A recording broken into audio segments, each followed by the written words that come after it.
নমস্কার, মহেশ মণ্ডল ব্লগ চ্যানেলে আপনাদের সকলকে স্বাগত জানাই। আজকে আমি আপনাদের একটি বিশেষ অ্যাঙ্গেল থেকে কাঠগোলা বাগানের সেই বিল্ডিং আর নসিপুর রাজবাড়ির পেছনটা কীরকম লাগে দেখতে আপনাদের সামনে আমি তুলে ধরছি। আর ভালো লাগলে অবশ্যই এটি লাইক করে কমেন্ট করে শেয়ার করবেন। এইটা হচ্ছে কাঠগোলা বাগান। এখান থেকে মোটামুটি প্রায় 800 মিটার দূরে আছে ওটা। একটু জুম করে দেখায় আপনাদের। এটা হল কাঠগোলা বাগান। আর এটার সঙ্গে এরই একদম ফ্রন্টে রয়েছে, দেখুন এইটা হচ্ছে নসিপুর রাজবাড়ির পেছনটা। এইখানে একটা মন্দির রয়েছে,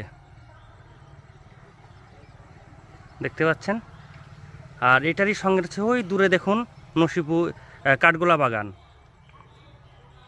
এই দেখুন কত সুন্দর দৃশ্য।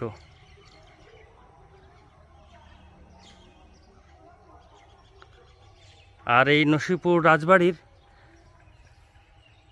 ফ্রন্টটা দেখানোর একটু চেষ্টা করি আপনাদের। এইদিকটা এইটা হচ্ছে ফ্রন্ট। এইখানে একটা ইঁদারা রয়েছে, ইঁদারা বা অনেকে কুয়ো বলে। দেখুন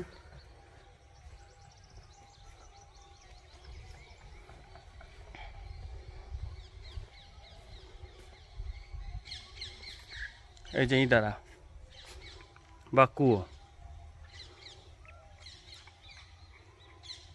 আগেকার সময় তো এত টিউবওয়েল ছিল না, তখন মানুষ ইঁদারা থেকে জল পান করতো। ইঁদারার জল দিয়ে সব কিছু কাজ হতো। এটা হচ্ছে নসিপুর রাজবাড়ির ফ্রন্ট।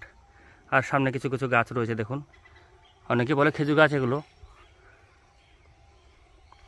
সুন্দর বাগানও রয়েছে।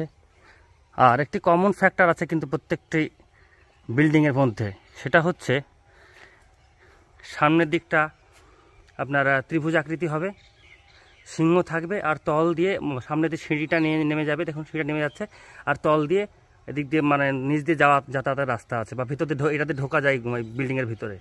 হাজারদুয়ারি বলুন, কাঠগোলা বলুন, সব জায়গাতে একই নিয়মেই বানানো আছে।